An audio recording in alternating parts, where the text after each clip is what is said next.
Hello, everybody, and welcome back to Bowl TV for continued coverage of the 2021 USBC Masters. We have one round in the books here in bracket play. We've had some crazy matches so far. 32 players advancing to the second round in the winner's bracket. 32 players now awaiting their second match in the elimination bracket a little bit later today. We have the winners from round one all on the lanes right now. We re-oiled, so we're back to the fresh 40-foot condition, 30 mils. We saw some just incredible down-to-the-wire matches during the first round, including an absolutely epic finish in the Tim Foy, Jason Belmonte match. Just unbelievably phenomenal. And since we're all about doing phenomenal things here, we're going to have something special lined up for you folks in just a couple of minutes. I'll have a few folks joining the chat here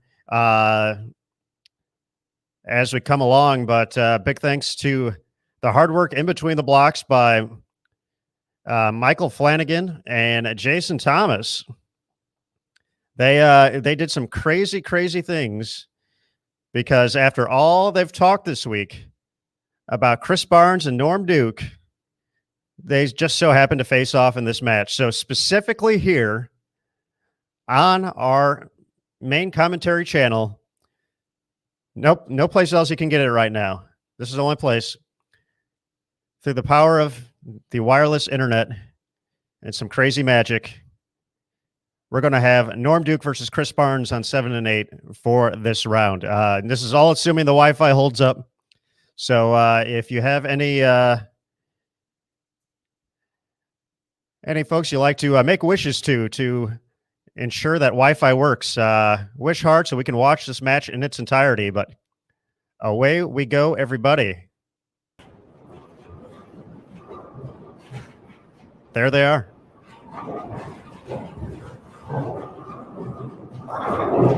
Is the end of practice?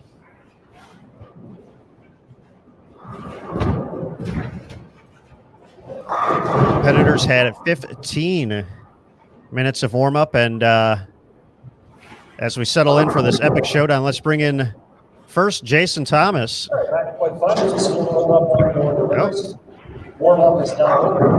This might be a little tougher to do with this particular camera view, but we still got it. So we'll get Matt Cannizzaro in here as well, so we can go back to full screen for everybody.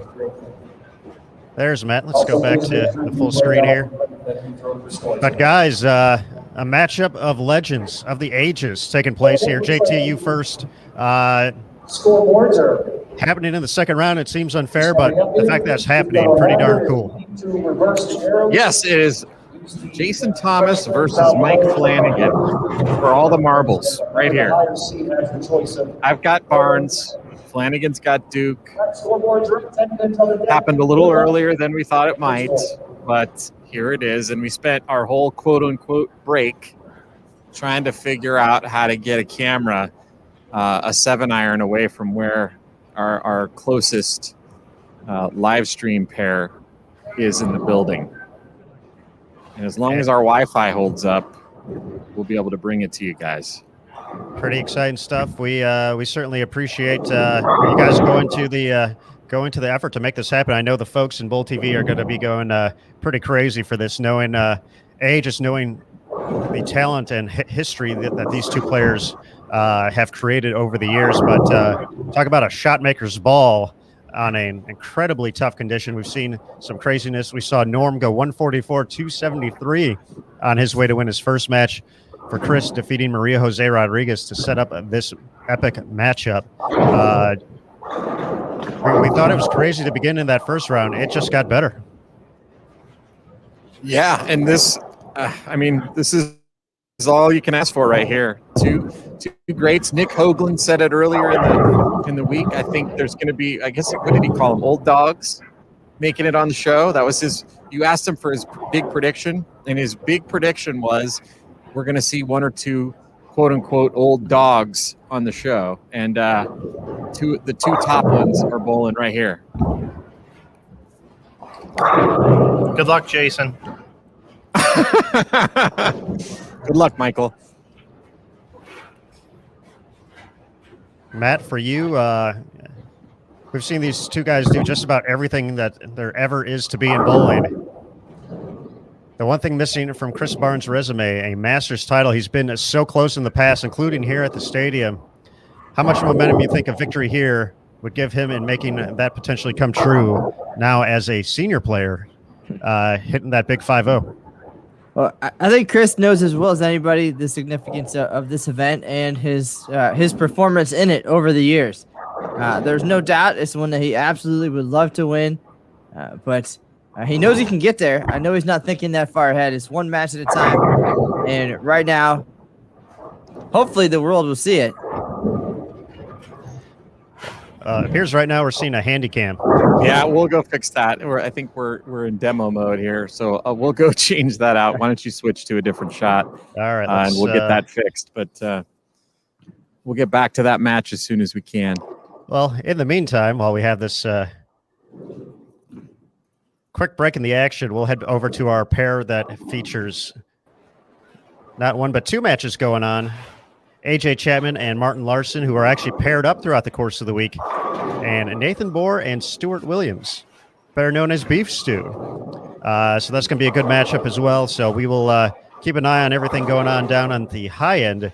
But this match also available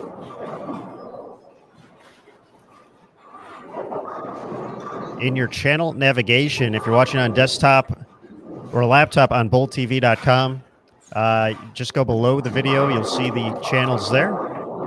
Otherwise, if you're on a mobile device,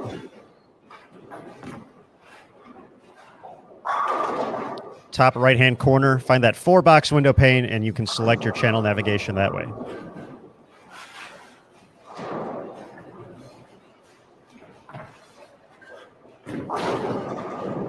AJ Chapman had quite a day yesterday. Started minus, but went to, I want to say, 181 over, which I believe is the, 181 over to get to plus 135 and all the way up into 11th place to advance to the bracket. AJ defeated Kyle Sherman 653 to 584. For Martin Larson, a 633-621 victory over Packy Hanrahan. Nathan Bohr advanced by defeating our defending Masters champion Jacob Buttriff. So Jacob's road to another title here has gotten much longer, 608 to 536. Stu defeated PJ Haggerty 610 to 542. And it looks like we're back up on the low end of the house, so we will go back there in just a moment. We're going to have to switch a few things around here, but it is not a short walk from where I am to that match, guys.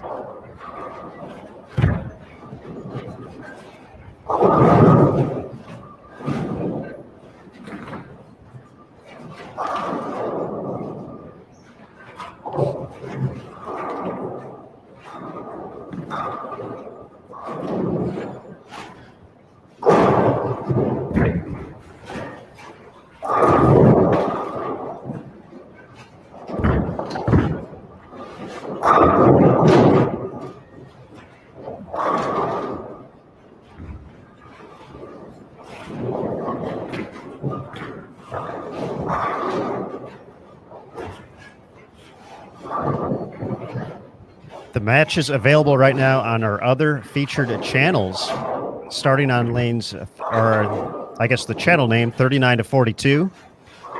Pontus Anderson and Anthony Simonson on lanes 45 through 48. Chris Martinez, who knocked off top seed Gary Faulkner Jr. and Mitch Huve on 49 through 52. Ildemaro Ruiz and Spencer Robarge. On 53 through 56, Michael Holloman, the runner-up at the 2019 USBC Masters, taking on Kim Bolabai, so a matchup of lefties. On 57 through 60, Michael Fitzgerald taking on Zeke Bateman. Lanes 61 to 64, Chris Prather taking on Brandon Novak. 65 through 68, Thomas Larson versus Nick Krummel. And as we saw on lane 69 through 72, AJ Chapman versus Martin Larson, and Nathan Bohr versus Stu Williams.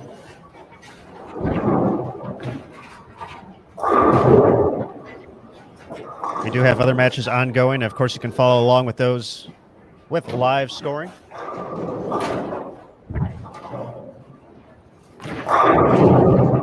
We just dropped that link in the chat as well for you to access.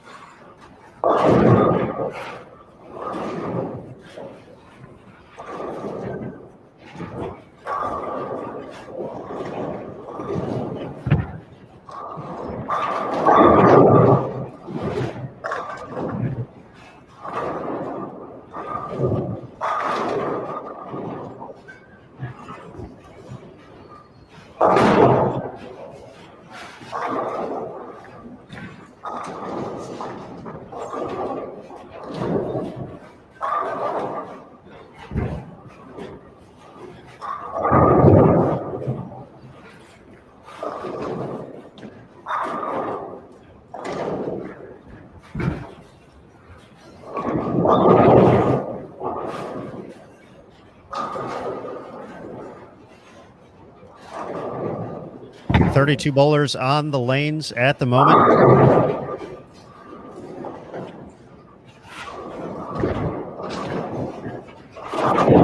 And for the winners of this match, their day is over. Quick 2 victories, 2-0. Take the rest of the day off, come back in the morning, ready to continue your run through the winners bracket. So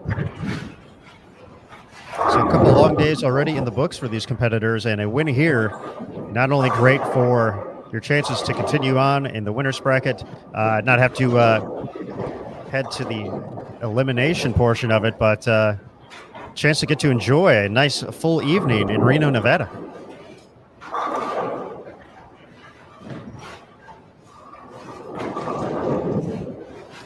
Some other updates looking at a live scoring right now. Chris Prather, quick 6-bagger, front 6 on 61 and 62 against Brandon Novak. Brian Robinson started with the first 5 against E.J. Taggett. He's looking at a 9 spare in the 6th. Nick Crummell also off to a strong start, front 5 before 9 spare in his 6th frame. Norm with a double after that 7-10 in the 3rd.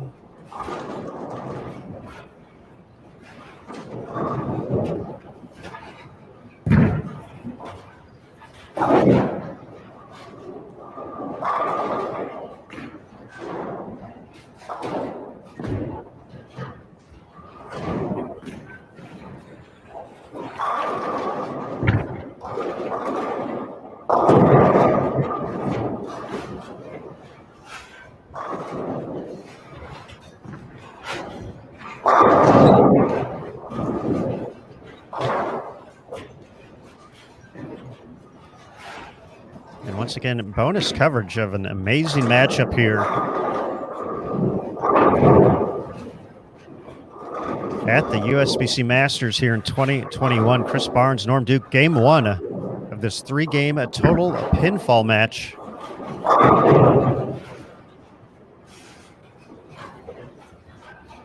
Duke, the 93 champion.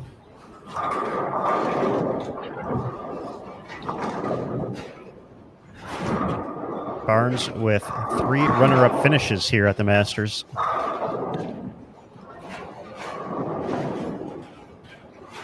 And right now, the early edge in game 1, up 11.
Folks, now on 61 and 62, Chris Prather up to the front 8.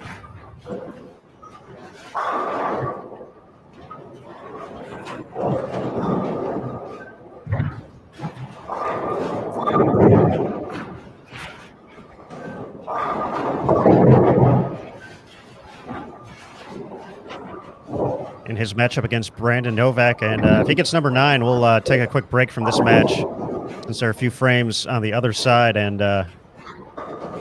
head over that way. Looks like Prather is getting ready for frame number 9, stepping up to the plate. Had quite a match against Jerry Mars in the opening round. Mars had an opportunity to win it. He was able to get the first strike in the 10th, but Prather able to escape 694 to, I believe, 687 victory to set up this match with Novak.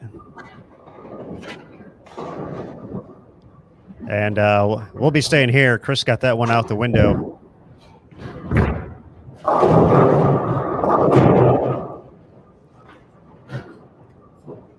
PBA washout in the 9th.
All right, going to bring JT back in for a quick second here, folks, before we go back to the full screen. There we go, folks. JT back. Yeah, I think Duke is a tough draw. It looked like I don't know how much you guys got to watch him bowl that first match, but basically after he shot 140 that first game, he jumped left and hooked the lane and shot 270, and he hadn't really done that all week long. So he's got multiple options, which is what makes him so dangerous. If something's not working, he can go to something else and shoot a big game. And I think he's got Barnes in a bit of trouble already.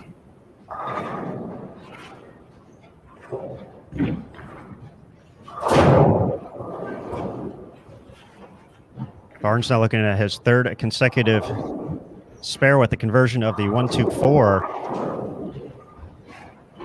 Norm finding some momentum since that 7-10 in frame number 3. Prather finished with 265, so he's going to have a 75-plus pin lead on Brandon Novak after one. Nick Krummel shot 258, but potentially will only have a 4-pin lead over Thomas Larson, who has rallied off 7 consecutive strikes after a split in frame number 4. Oh, Normie. Wow.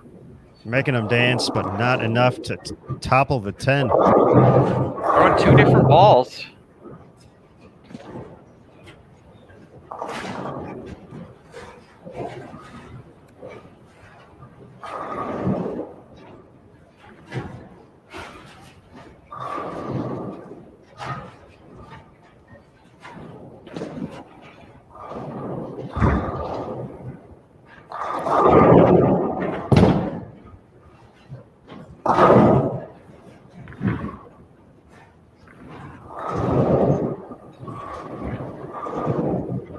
258, 254, game one. Crummel up 4 against Thomas Larson. Yowza.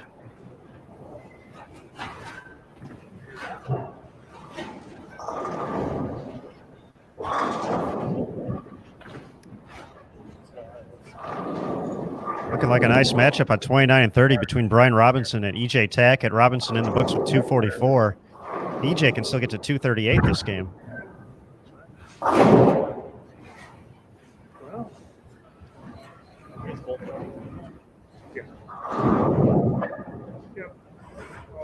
Pretty amazing how Norm, how in tune he is with the conditions here. And it was really interesting hearing him speak earlier this week about the topography coming into play because of the pattern being so flat. He said because of that, you know, it's more about playing the topography of the lanes. And he's so in tune with what's going on that he's able to do things like what he's doing now. He's basically playing the lanes the same in terms of where he's standing and where he's throwing the ball, but he's got a completely different piece of equipment in his hand on the left lane than he does on the right.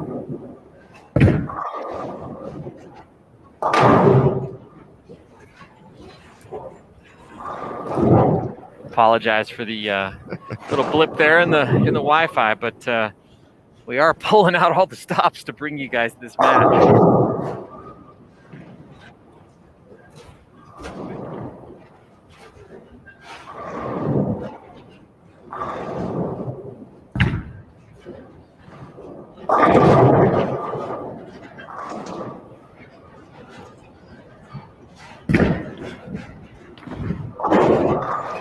Chris is he's a master at controlling the pocket while he kind of goes through his options and his arsenal to find just the right combination to strike. I remember a block he bowled at the Tournament of Champions about a decade ago where he basically averaged about 225 for the block and went through about 12 different bowling balls in his arsenal over the course of the block, just kind of not feeling comfortable with any of them.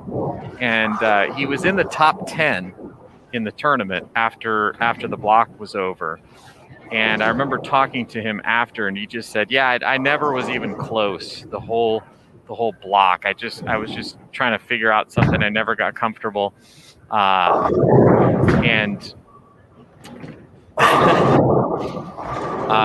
It was just amazing that he could struggle that much over the course of a block and still be in the top 10 in the tournament. That was the year he ended up going on to lead and lost to Kelly Kulik in the final. Looked like he grabbed a little bit extra on that one and paying the ultimate price in the 10th, the big 4. It's going to put him at 187 here. Hey guys, is everything working okay down here? So far, so good, Mike. Yeah, so I just talked with Barnes down here, and his shot in the 9th, he said he was going to give his resin ball one more try before switching to urethane. He's been using urethane when he's had the most success thus far, but he wanted to start with the resin. He's got his topography graph out right now. He's looking at it, and I think he's probably going to switch to urethane based off the conversation I just had with him. All right, thanks for the report, Mike. And I personally think, given the look that Norm Duke has, that's really bad news for Chris Barnes.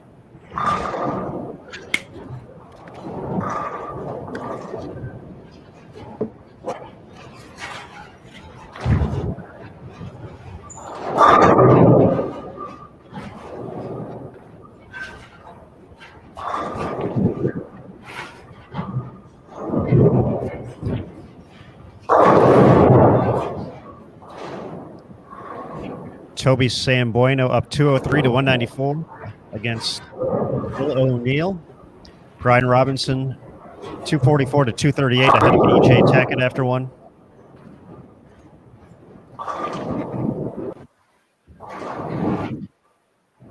.234, 201 advantage. Andrew Anderson over Jesper Svensson through one game. Spencer Robars, 180 to 163.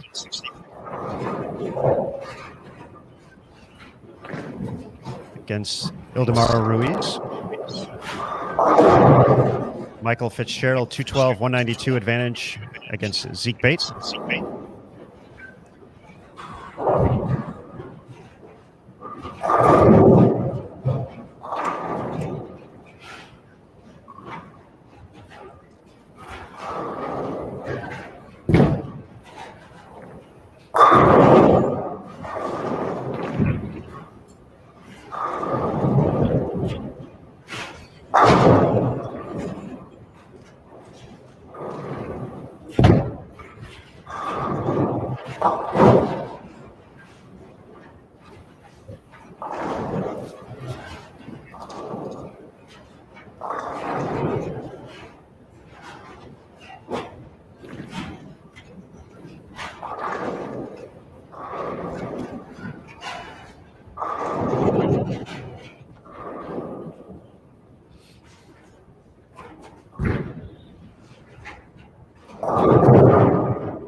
Rough start there for Chris. As Mike Flanagan mentioned, he made that switch back to urethane, and that first shot he got in a little bit, and it shimmed and then 4-9'd.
All right, let's see if Barnes can parlay that strike into a double here. He 4-9'd on his first attempt after making the change over to urethane on lane 7.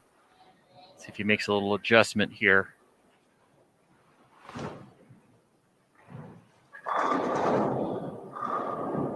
That's not great.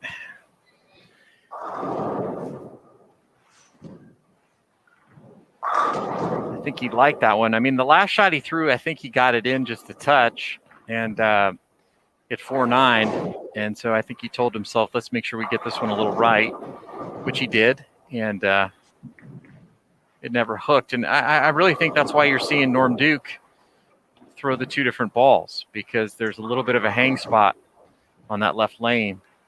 And the different bowling balls that Norm Duke are throwing are helping him solve that problem.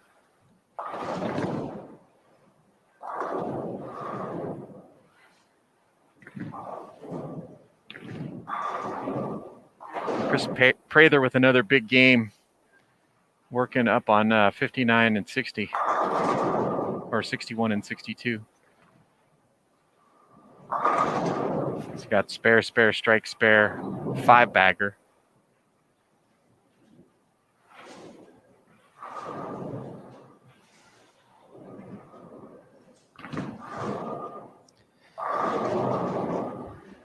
JT, the one thing I like about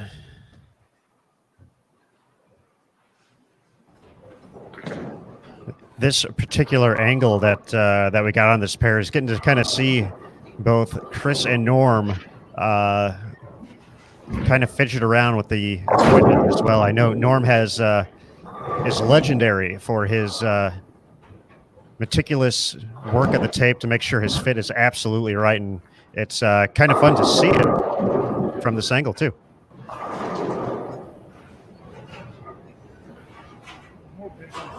Yeah, Bill, a rough break there. That was a good shot. So Chris Barnes 4-9 on that lane, and now Duke.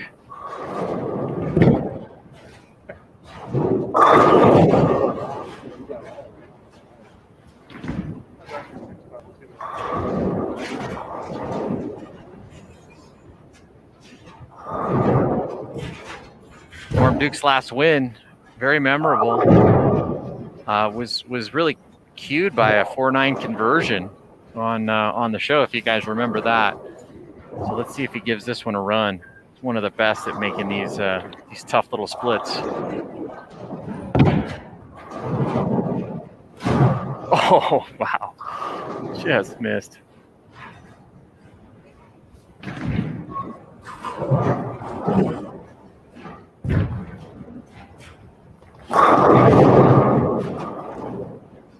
Some score updates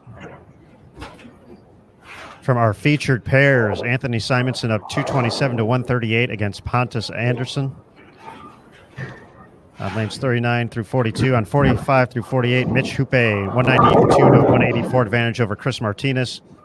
Spencer Robarge 180 to 163 ahead of Ildemaro Ruiz. Barnes gets him all the tumble there. Kim Bolabai 216 to 178 advantage over Michael Holloman. Michael Fitzgerald 212 to 192 advantage over Zeke Bate. 265 to 189. Chris Prather ahead of Brandon Novak. Nick Krummel ahead of Thomas Larson 258 to 254. AJ Chapman 226 to Martin Larson's 193, and then Stu Williams 224 to 168 advantage over Nathan Bohr.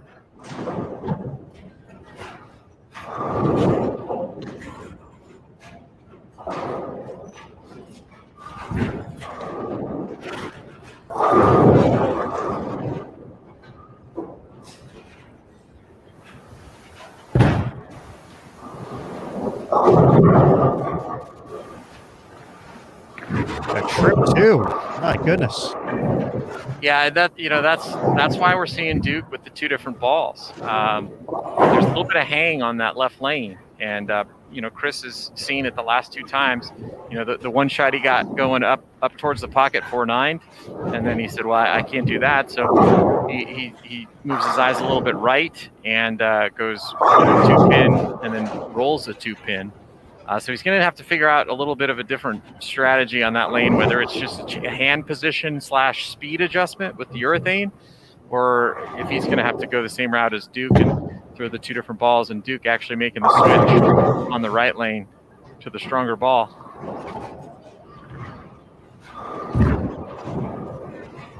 Once again, some epic bonus coverage here. Norm Duke and Chris Barnes meeting in the winner's bracket of round 2 at the 2021 USBC Masters from the National Bowling Stadium in Reno, Nevada. Duke with the 216-187 advantage after game number 1. And JT, and sticking with the times of all this excitement, I think we should have our first giveaway of the day. Let's do it. So, folks, we are going to be giving away, over the course of today, 2 Ultimate Ears speakers, but for right now, just one of them is going to go to one lucky Bowl TV viewer. So coming up in the next minute or so, you're going to see a little prompt in the bottom left-hand corner of your screen. If you're watching on the full screen mode, you'll want to potentially bring that down to just a regular size for just a second. So make sure you're seeing the chat and all that good stuff. You'll have a countdown. And then after that, you'll see a blue button that says Submit Entry. All you have to do is click on that, and you will be entered to win. Let's get that after Chris Barnes' next shot. After Norm Duke delivered the strike there, we will have this giveaway after Barnes' next shot. There'll be about a minute countdown. And then about another 45 seconds after that to click the button, Submit Entry, and you'll have a chance to win right here on Bowl TV.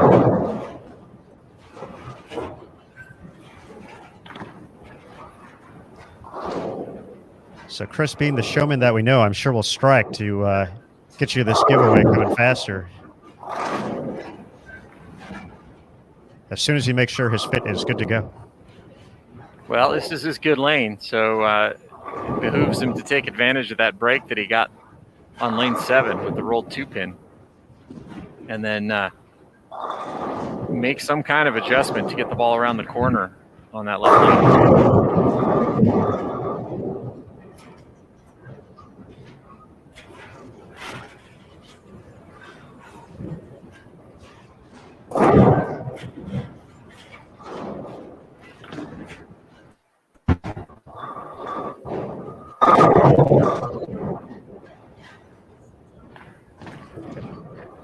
I think that might have been a stone 8, Aaron Smith, and I'm glad we didn't get to see it. That would have been extremely cruel if that was the case. Apologize for the Wi-Fi issues. Again, we are bringing this match to you from far down on the low end of the building and relying on our Wi-Fi connection.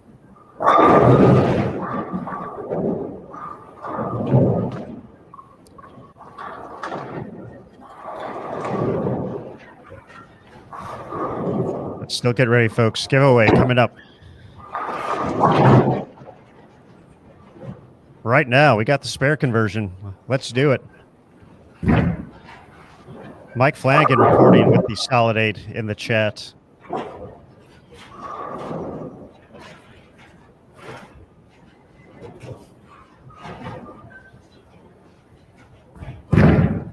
So good luck, everybody, once again.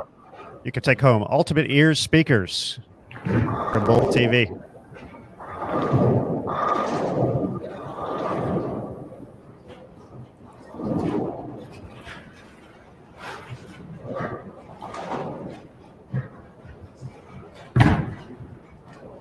Got to hook a lot. Yeah, he just can't get it around the corner on that left lane.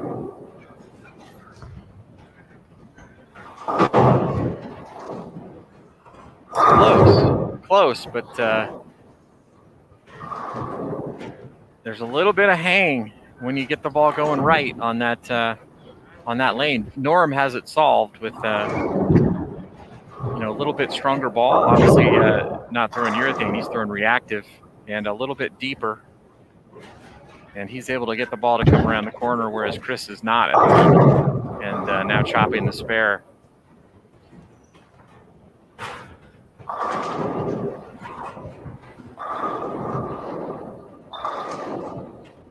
Nick Hoagland said he thought he wouldn't be surprised if someone shot 800, Aaron Smith, and Chris Prather had a chance at it with 7 frames left in the match. Still has 782 possible after he missed in the 4th, but I think a lot of people would have taken that bet, taken the under on it.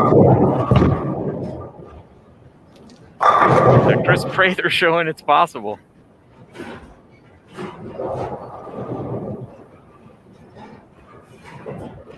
Taking a look at the live scoring, JT. Spencer has started with the front 8. Yeah, he had a 17-pin lead going into game number 2, and he's going to be all but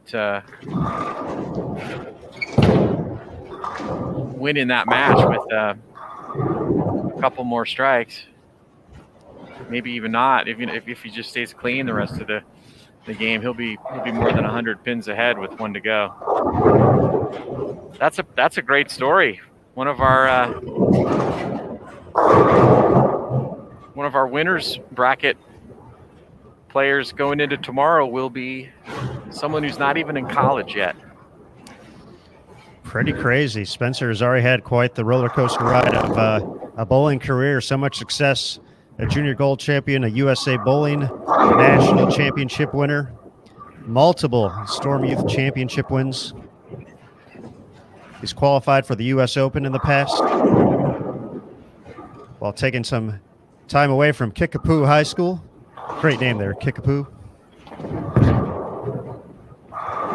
And if he gets number 9, we will make the switch. Currently on lanes 49 to 52. I'll tell you what, Chris Barnes is very fortunate that Norm has not been able to carry and made a little bit of a bad shot there, and even with his better combination getting the ball around the corner, that one still hung. But Chris Barnes still hanging around.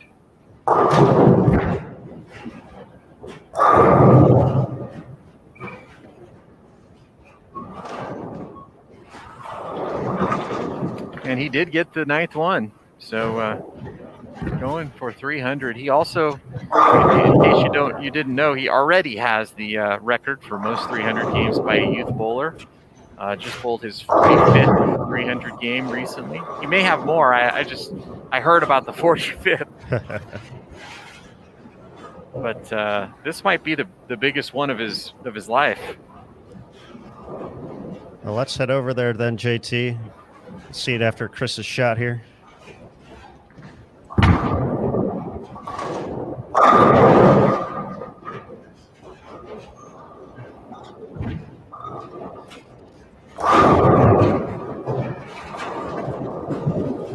He did bowl a 300 game at team trials the last time that was held. So I would say to date that would probably be his biggest 300. But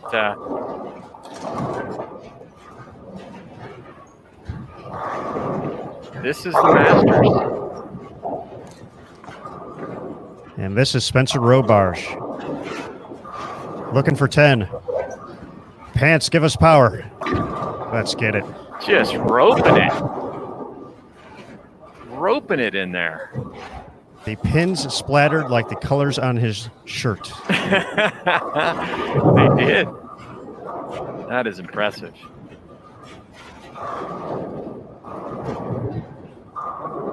We've had 1 300 games so far this week.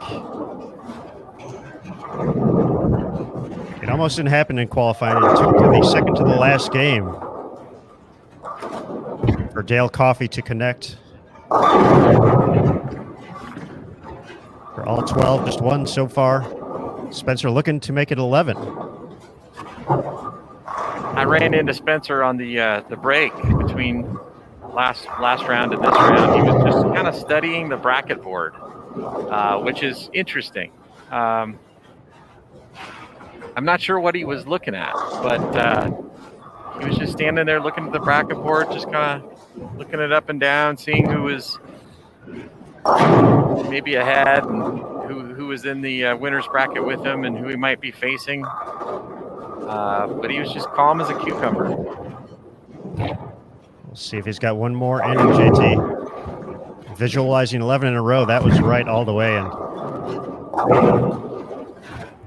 gonna have to sell for the 280s, but just gonna see his lead expand to an incredible amount here. Was up 17 before. That'd be nearing 160 pin lead on Ildemaro Ruiz. What a showing by this young man. Yeah, I think we can say for certain this one's history, and he'll be advancing to the winners bracket tomorrow, the final day here at the Masters. Pretty incredible.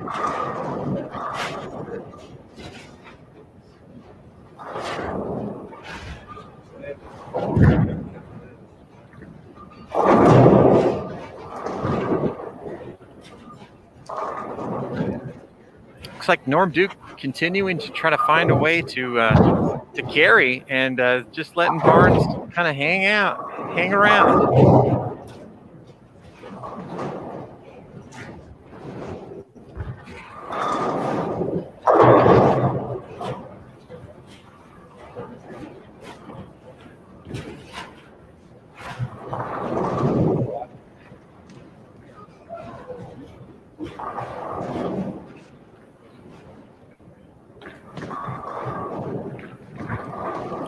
I'm switching back to the other ball now on lane 7. He had started the match with this ball on the right lane.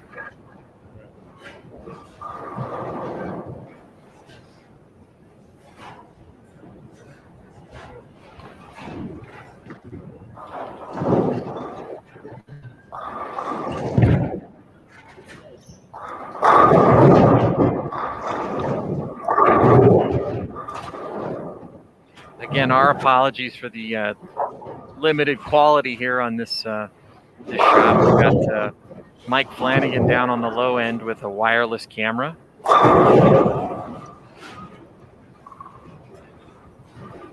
And thought because of the importance of the matchup, we would try to bring you some bonus coverage. Norm Duke versus Chris Barnes.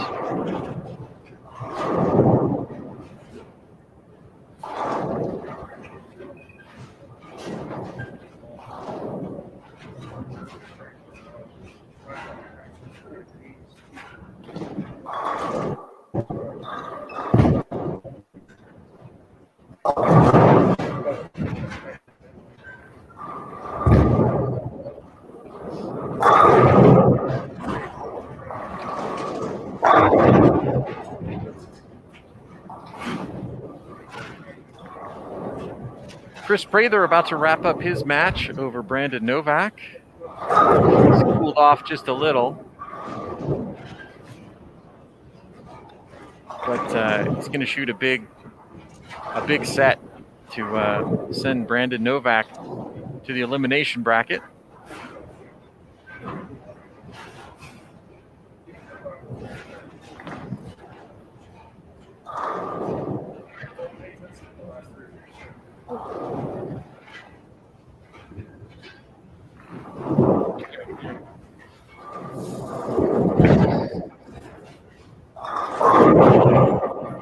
Scoring this match, I can't tell. Duke is up. Duke is plus 16. Nothing in.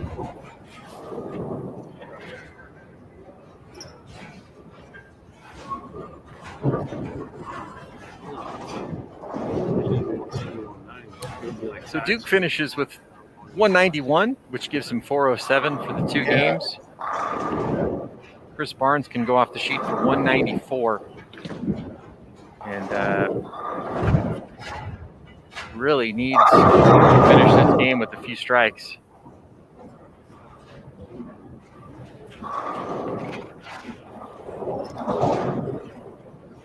Quite a matchup right now on 65 and 66. Nick Krummel and Thomas Larson. It was a one-pin match. 475 to 474 after 2. Larson up by 1 pin. They're about in frame 7. Still pretty tight-knit match. AJ Chapman up 407 to 381 against Martin Larson. Stu Williams up big, 448 to 361 against Nathan Bohr.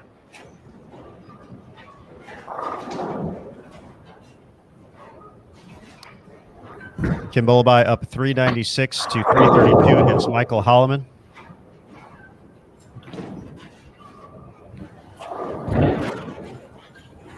Mitch Houpe with the lead against Chris Martinez heading into the final game, but Martinez starting with the front 4.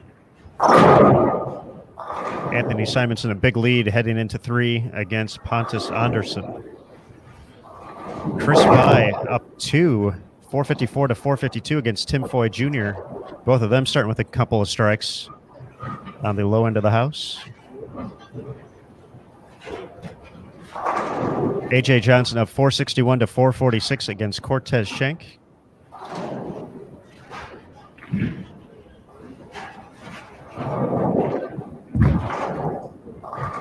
Toby Sambueno with the advantage over Bill O'Neill heading into game 3.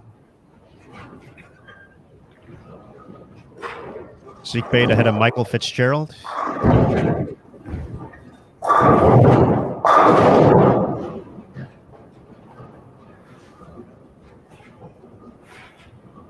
Well, here we go. Barnes going to get another look at another piece of equipment, and it's going to be down about 50 going into the final game against Norm Duke, and now it's time to pull out all the stops.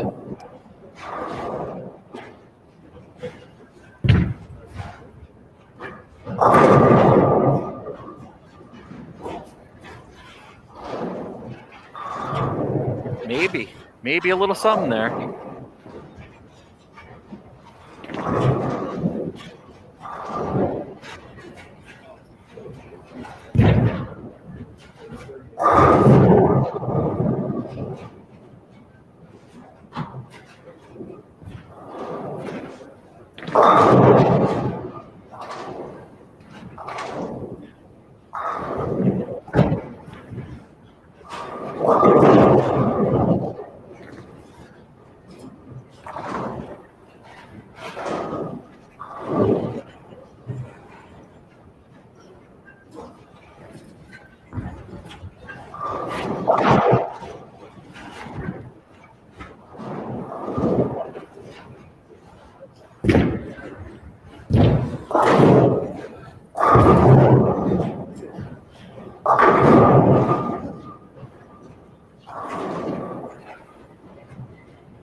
Well, the good news is he hit the pocket. Bad news is didn't hit very hard.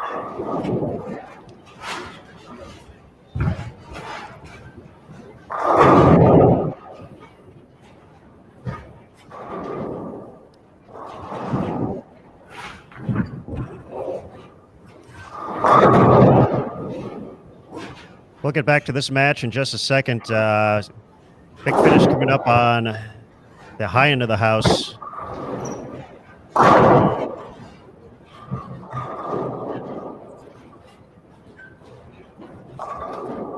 Between Nick Krummel and, And Thomas Larson, 10th frame. Larson was up 1 heading into this match.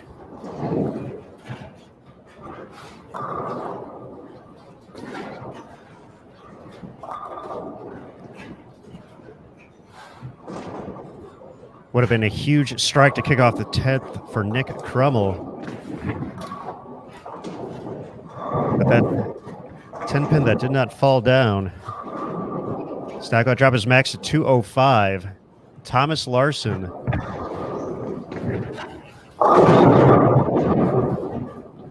Working on a strike in the 9th. Spare 7. 17 pin fill will get the job done, and he'll be 2-0. Nick gets the fill ball to fall.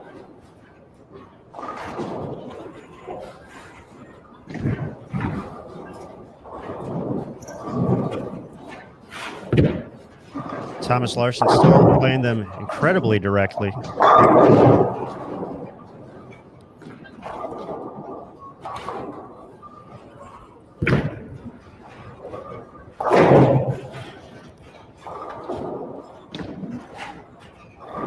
Seventeen pins here in the 10th frame. Thomas Larson advances. Strike all but wraps it up. Oh my goodness. He's got to catch a humongous break there. Wow. Dead left off his hand. That hit's going to give him the win over Nick Krummel.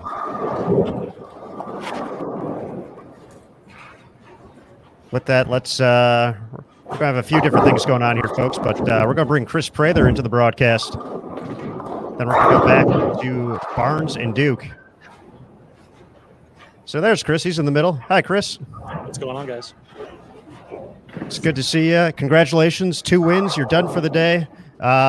Big 707 in that victory against Brandon Novak. Talk about how you've seen this pattern now that it's 3 game matches instead of moving across the house, really getting to settle in. You put up some big scores in your 2 wins.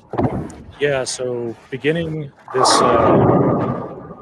practice and stuff, Marshall and I actually had a plan in qualifying to break down the pairs so that way they were easier since we bowled on 2 pairs back to back that we broke down. We didn't have to worry about anybody else. And since they've rerun them so many times, we bowled so many squads, and now we're in matches. The fronts have started to hook a little bit more, especially in the afternoon. The lanes get hot. The oil moves around a little bit more, a little bit faster. So I'm really getting to play more left, get my ball speed a little bit slower, throw cleaner equipment like I normally like to do. And I'm seeing the lane really, really well. Getting to see the angles and shapes that I like to see. I'm not trying to play right like I did in qualifying and throw urethane. Hopefully it carries over to tomorrow and a couple more matches. But I think a big strength of mine is being able to break down the pair in a way that not necessarily makes it more difficult for whoever I'm bowling, but makes it easier for myself. And I can follow my own transition, which I think some people tend to struggle with, where they'll have a high game and then they'll kind of shoot like 190, maybe even 180. And I try to keep it, keep in mind what I'm doing and as well as what my opponent is doing, so that way I can stay ahead of it. Chris, Nick Hoagland said that he thought he would not be surprised during the matches if somebody shot 800. You have shot 800 in this building at the Open Championships with a runner-up finish back in 2011. Do you feel like your ball reaction is that good where you can just put up scores so big that nobody can touch you? I think that boils down to me breaking down the pair again. Again, at the Open Championships, we don't move pairs on that either. So, me being a little bit of a strategist in that aspect, I can break down the pair and, like I said, make it easier for myself. So I definitely feel like if the match was closer against Novak there, I probably would have had a little bit more than 7-0. We were both kind of just trying to get through the match and get it done with. That's why we're, a whole game ahead of these guys. But, I think that me being able to see the lane and understand what I'm doing and what my opponent is doing makes it a lot easier for myself. All right, Chris, that opening match against Jerry got pretty close down at the end. It was a high-scoring affair to kick things off, and then I came down to you sitting on the bench waiting to see what Jerry was going to do there. But just talk about having to wait out that minute, and now you find yourself down the road. Got the rest of the day off, and you're ready to continue in the winners bracket tomorrow. Yeah, it was a little nerve-wracking. I told Timmy Mack before game 2 started, I was like, if you would have told me I shot 240 game 1, I'd feel pretty good about myself. But here I was down 40 and had to really climb out of the hole. I got fortunate in the middle of game 2. He missed a couple spares and let me have the lead. But going into that 10th frame, I made a ball change in the 9th actually. And was pretty much a guess. I had flat 10'd a couple times, and I was like, I have to strike at least once to really put any kind of pressure on him. Through the first one in the 9th, good. Through the first one in the 10th, not great. I got lucky in 2-pin instead of 2-10ing. And, it came down to Jerry. And I was fortunate enough that he didn't throw the best of shots, but I know he's going to be a heck of a competitor for the rest of this tournament. Look for him to actually win his match tonight and bowl pretty well tomorrow too. You are a major champion already. Is it important to you to get the full collection of major championships on your mantle before you're done here on tour?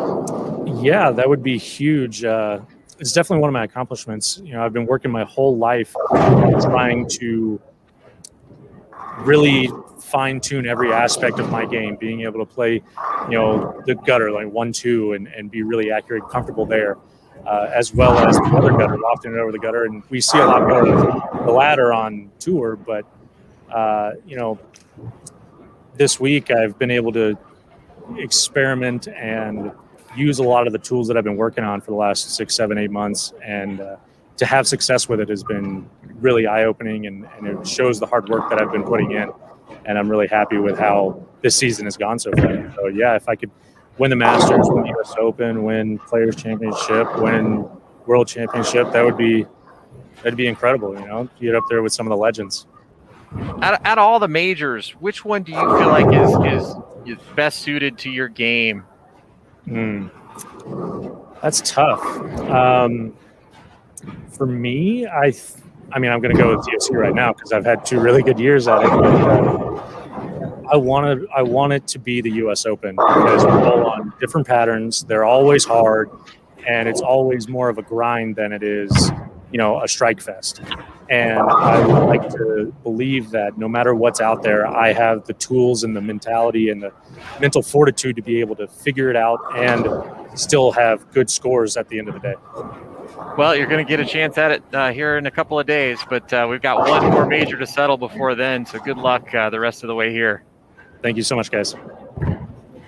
Thanks, Chris.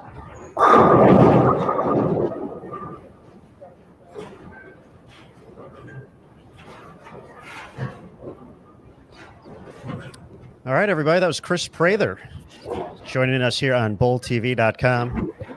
2-0, done for the day. We'll see him back on the lanes tomorrow morning. He was a monster today, Aaron Smith. I mean, if you're looking up at that bracket board and you're seeing his name as your next match, it's got to strike a little bit of fear into your heart, I'll tell you. He looked awfully good today. Well, I think he's going to have his hands full. He's got to face Thomas Larson, who basically averaged 230 today on the fresh in his 2 wins against Marshall Kent and Nick Crummell. So that's going to be one heck of a matchup. We'll have that starting at noon Eastern tomorrow. We'll be on one of our featured pairs for a chance to continue their quest in the winners bracket here at the Masters. That is going to be a great match.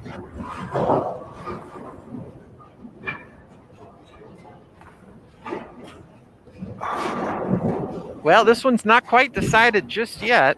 Norm Duke with about a 45-pin lead. Chris Barnes has been fairly close ever since he made that ball change to reactive and jumped left. He just hasn't quite figured out a way to get the ball to strike. but he's controlling the pocket. One little adjustment here or there, maybe he can run off a few strikes and give Norm something to think about here with 5 frames left to go. We do have some other matches in the books. EJ Tackett, a 648-609 win over Brian Robinson. Toby Sambueno goes 2-0 today. Defeats Bill O'Neill 633 to 588. Simo 620 to 576 over Pontus Anderson. Jesper Svensson sends Andrew Anderson to the elimination bracket 620 to 609. Mitch Hoope, a 657-633 win against Chris Martinez. Kim Bolabai is going to defeat Michael Holloman. Final score yet to be determined. Zeke Bates going to go 2-0 today. Could have gotten a little scary there for Zeke. He opened the 9th and 10th frame, and he's going to sneak by with a win over Michael Fitzgerald.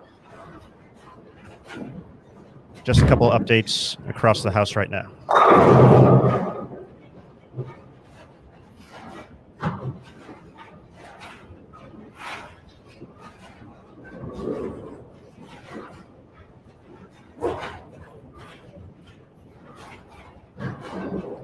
Barnes entered this match down 38 pins. Looking for his first double. Needs to get a few of them here.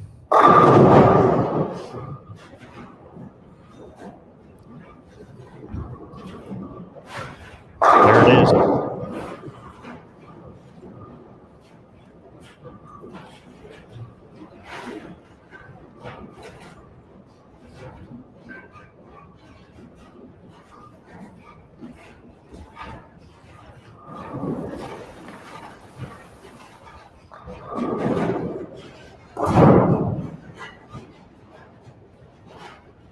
So taking a look at 11 and 12 on live scoring, Tim Foy split in the 9th frame. He can max out 679.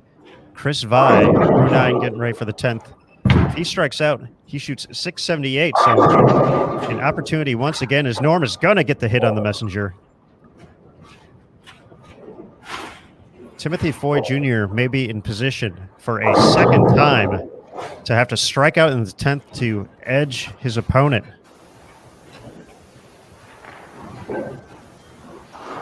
That would be one heck of a day for Tim Foy Jr.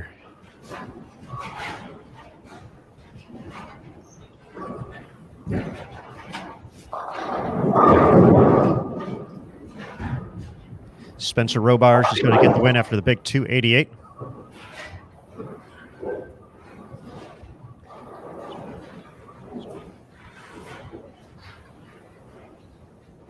AJ Chapman's going to go 2-0. Send Martin Larson to the elimination bracket. Stu Williams as well. He's going to defeat Nathan Bohr here.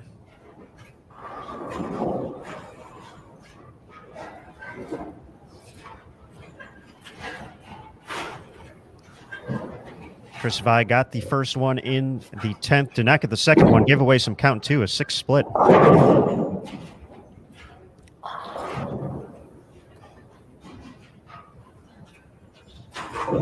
So Tim Foy will need a mark to stay in the winner's bracket, go 2-0.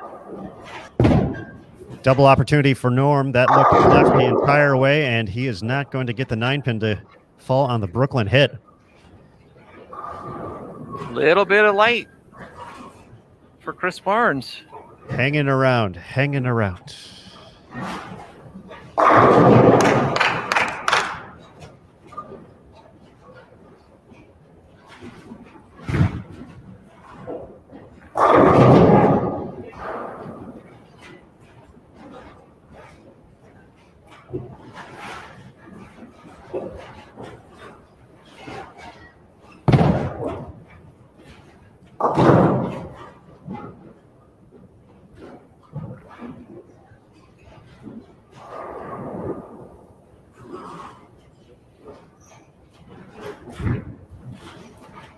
Well, sets up a huge shot here in the 7th for Chris Barnes.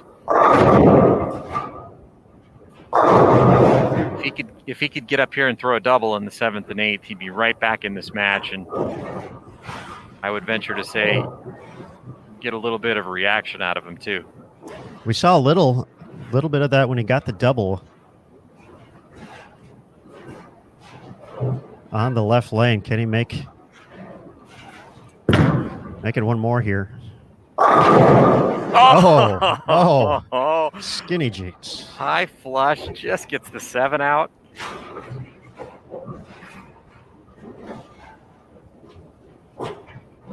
And this is getting good.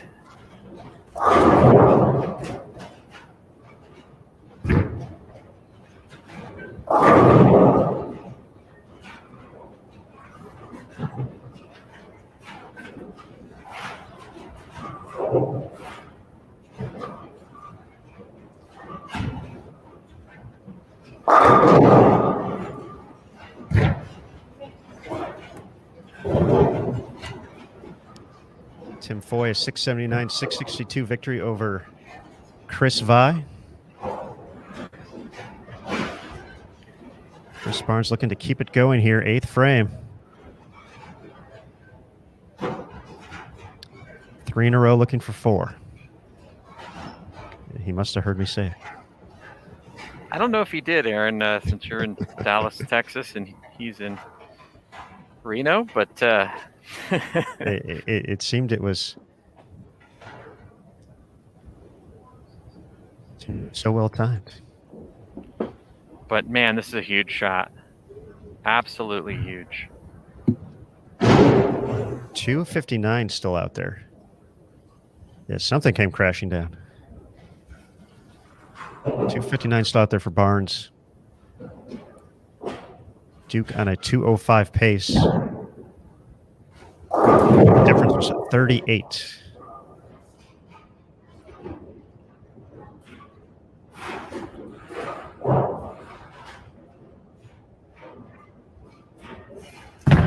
Eighth frame for Barnes.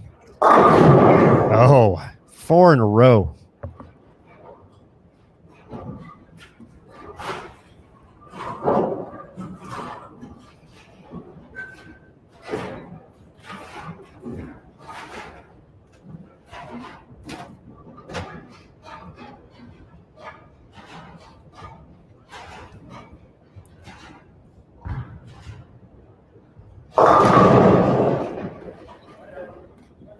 Norm would have to find a way to get to 222 this game to shut out Barnes if he's able to go off the sheet.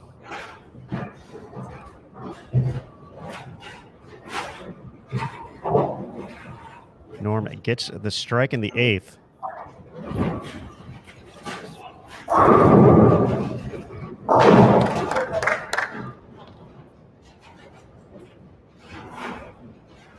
Norm would have to get this one and the first one in the 10th to have the opportunity to shut out Barnes.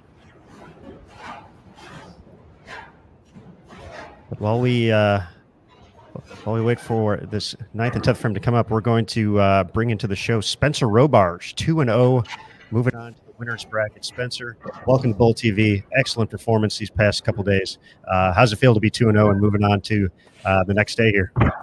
It feels amazing. I mean, I never would have in my mind thought that I could do it. You know, I was just so fortunate to get a couple of breaks in both of my matches, and, you know, make some good shots when I needed them, and good moves as well. So it's really awesome. Talk about that run in game 2 there against Ildemaro. Front 10, that had to be exciting. Yeah, I was watching the pair on the topography, and it just looked a little interesting. And I was trying to make sure that I threw it as good as I could. And where I was playing, I didn't feel like I had a whole lot of room. But that pair I had a little bit more than most of the other ones. You know, I just tried to keep it in front of me and keep it close to where I wanted it down lane. And I had a couple of hits that probably shouldn't have gone, but you got to have some breaks to win this tournament.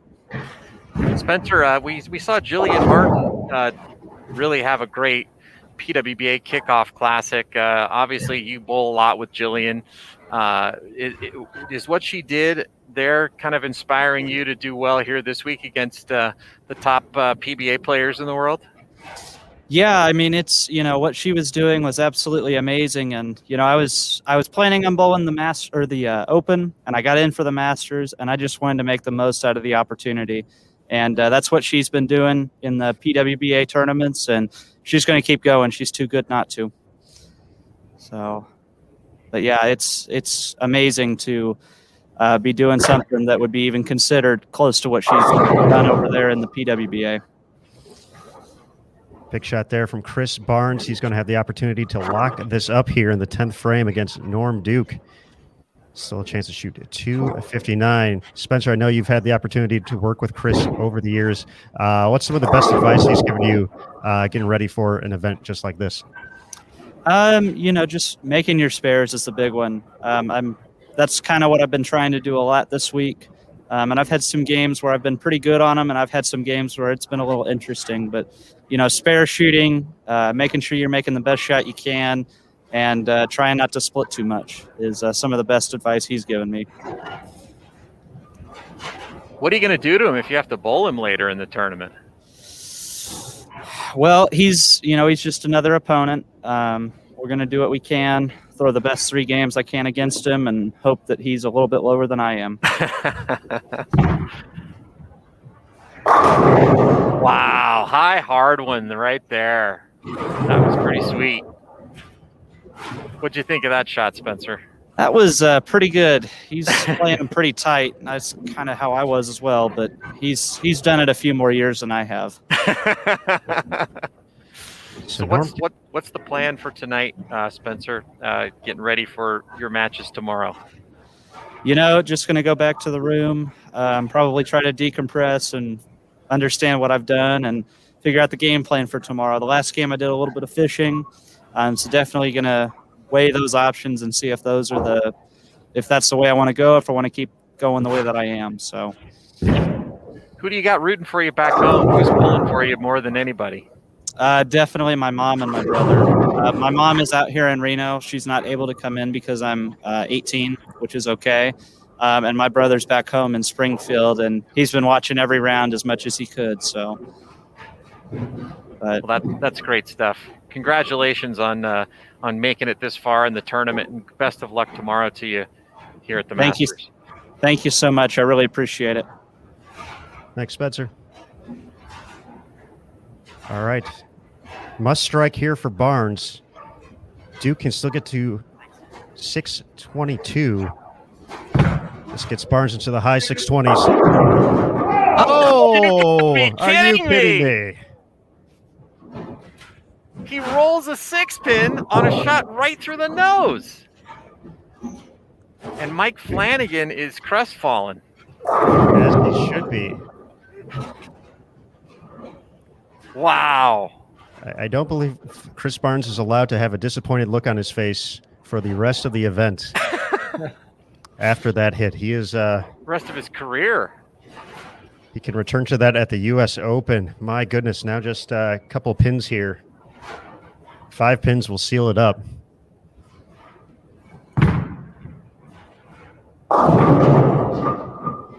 Seven is enough. 625. Wow. Pulling out 256 in the finale. My goodness. Boy, it just doesn't ever disappoint, does it? The Masters. Whew. It remains undefeated. AJ Johnson catching a break against Cortez Schenk. Cortez missed a single pin in the 10th frame. AJ collects a 658 to 651 victory. And according to the live scoring, the DJ Archer Sam Cooley match, the only other one ongoing at the moment. It's over on 15-16. Well, we'll get Chris in for an interview, but man, wow! I'll tell you, that was quite a move he made that last game. That was just pure guts. Let's just execute. High hard one. I mean, it felt like his ball reaction was worse than Norm's all game or all match, and he just kind of willed that one to the finish line, and Norm is just devastated.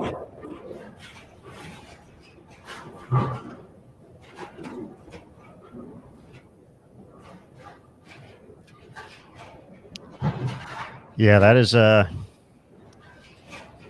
tough way to go down, but Chris made a lot of good shots down the stretch there to put himself in that position. Ton of great shots, and once again making the making the move, and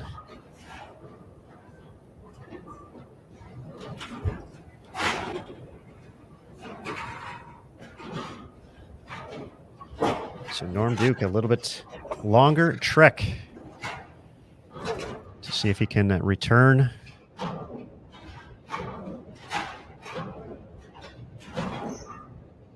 To the top of the mountain at the Masters, won in 1993.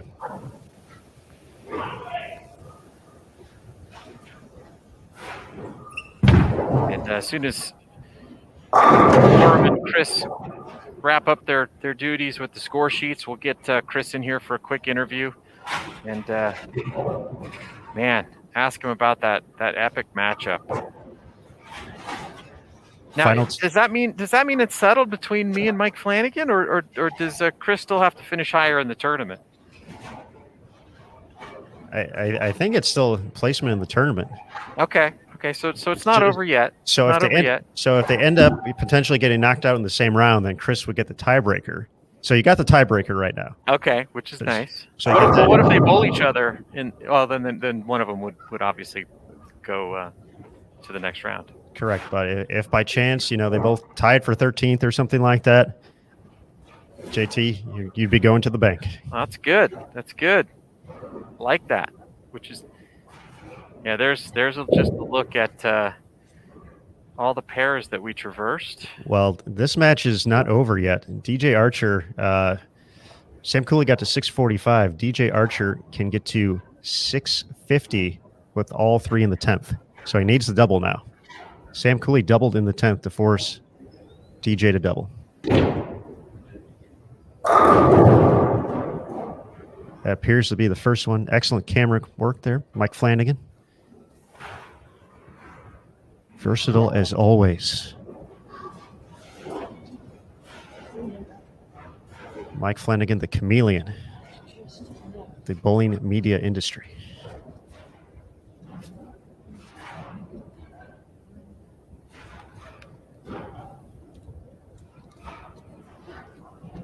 DJ has struck in the 7th, 8th, 9th, first one in the 10th.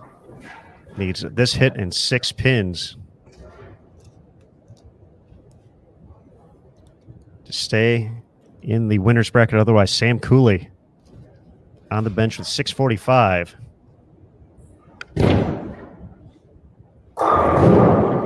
And 10 pin, Sam's going to get the win. And that is going to wrap up this round here. Can now only get to 639, so Sam Cooley, 645 is going to be enough. And folks, we just watched such an amazing match here on Bowl TV. We're going to go ahead and bring him in right now. Chris Barnes joining us. Chris, hello. How about that match right there? Gosh, awfully fortunate.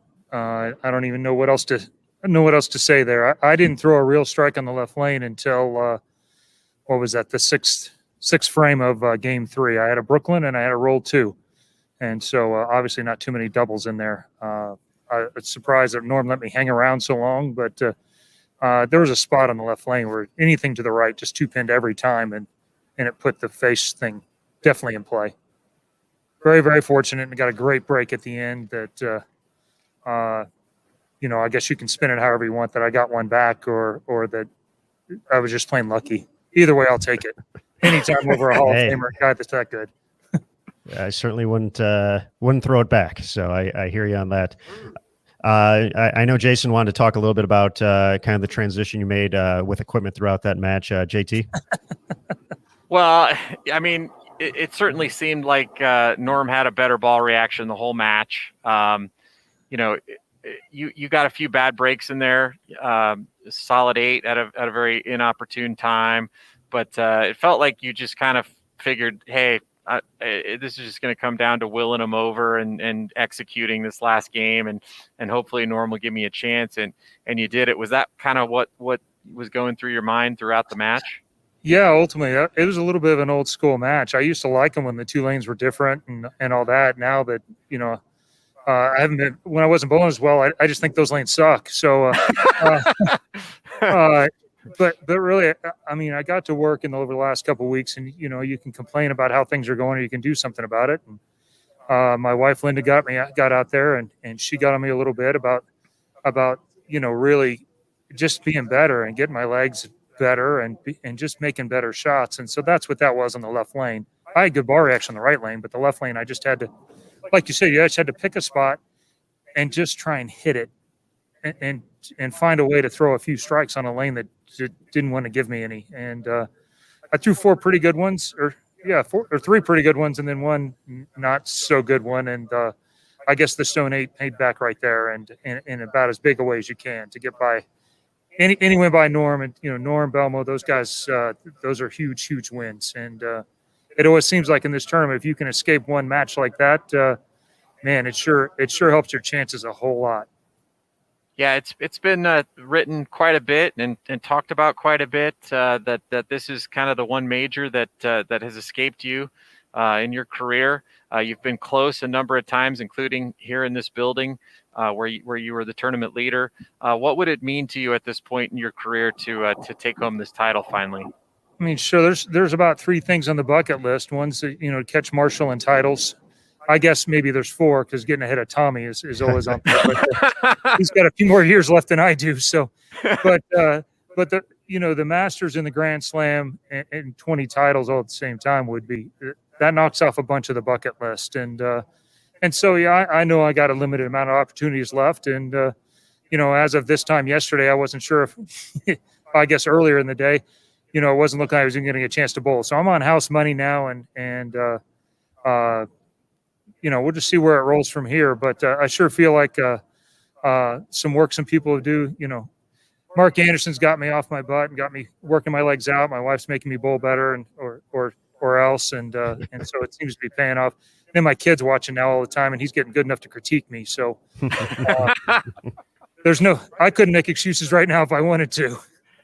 You forgot one thing on the bucket list, which is me taking down Mike Flanagan in our Duke Barnes bet. Which I told you I have more behind me right now than ever. I mean, this is the first tournament in my 30 years of bowling, competitive bowling, that Jason has been on my side, and I understand it's fully because Robert Smith is not on the field, but I'm still going to take it. I'm rolling with it. All right, well, go man, get it done.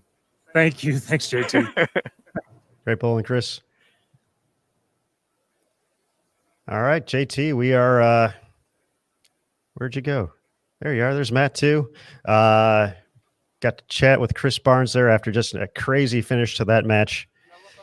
He was down 38 and pulled out a big 250 number to get the job done. Crazy finish, tripping a 6 to secure it.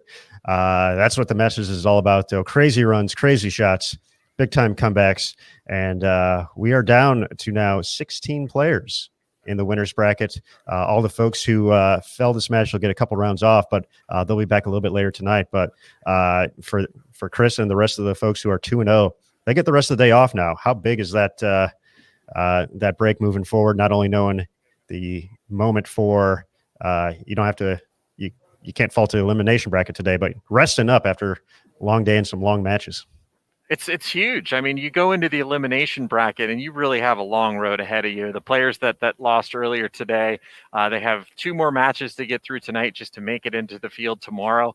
And then they're basically going to be bowling all day tomorrow if they want to have a chance to make this show. But the winners, they get to go home, have a nice dinner, not home, but away from the lanes, have a nice dinner and kind of get ready for tomorrow. We've certainly got some unbelievable matches coming up later today for players who are trying to stay alive and make it into the final day. But looking at the bracket, there's some epic matches that are going to happen in the winner's bracket first thing tomorrow, and I'm really looking forward to seeing them. Absolutely. One of them that sticks out, we already talked about Prather and Thomas Larson. We got a Simonson and Jesper Svensson matchup as well. So, but some new names in there in the mix. Spencer Robarge, we talked to him, making it through to tomorrow. He's going to face Mitch Hoope, who made the show last year. Zeke Bate got a couple of wins. He's going to be taking on Kim Bullaby. EJ Tackett against Toby Sambueno. And looking at the other side of the bracket, AJ Johnson against Chris Barnes. So another tough matchup there for Mr. Barnes. Sam Cooley taking on Tim Foy Jr., who had 2 very close matches, and I got the job done in both of them. Stu Williams and AJ Chapman in the winners bracket. So I know they face off a lot here in Texas. And then finally, Prather and Larson. So that is the winners bracket. So a nice mix of players right there. But yeah, that does it for the winner's side of the bracket. Elimination bracket. We get unfortunately have to start saying goodbye to some more folks in just a little bit. Yeah, that's the nature of the Masters, and it's a cruel format, and it's either win or go home once you're in that elimination bracket. But we'll have some epic matches ready tonight here at 6 p.m. Pacific time from the National Bowling Stadium, and then one more set after that. And the players who advance will get a chance at that final day tomorrow. The final day of the Masters is amazing, but you got to make it there first, and that's what our next 2 rounds are going to determine. Matt, for you, mentioning Spencer at 18 years old, and then Chris 50, and some new names in there, some folks we're familiar with from Open Championship success. What do you like about the variety of players still in the winners bracket? All right, I think it's awesome. If you're a bowling fan, no matter how old you are, there's somebody in the bracket for you to root for at this point, whether you're domestic or international. So many great names and up-and-coming stars and Hall of Famers. So a terrific mix for just people who love bowling in general. And these guys, they haven't disappointed yet. We'll see some more great matchups like we saw earlier today. Spencer Robar, as you mentioned, he is the rising star right now. We've seen him find success at the team trials, at the U.S. Open, and it's not going to stop here. So we're looking at the future of the sport as well. So the kind of a passing of the torch in some regards, but guys like Duke and Barnes, they're not ready to go yet. So they're going to still keep on fighting and just give those subtle reminders along the way. It's unfortunate for them that they had to meet up at this point in the event, but obviously Chris came out on top. Norm's going to fight for this one, and a lot of terrific storylines continue as things unfold. All right, folks, that's going to do it for right now. So we're going to go ahead and take a quick break. We got about a 90-minute break before we're back for the first round of elimination matches. That's at 9 p.m. Eastern, 6 local time there in Reno. And then after that, we're essentially going to go straight into it, one additional round. So 2 more rounds of bowling, but it's going to be one long live stream here on bowltv.com. So we appreciate you joining us here for the 2021 USBC Masters. For Mike Flanagan, Jason Thomas, Matt Canzaro, I'm Aaron Smith. Folks, we'll see you shortly here back at the NBS. And remember, on Bowl TV, bowling lives here. 90 minutes, folks. Have a great dinner. We'll see you back here.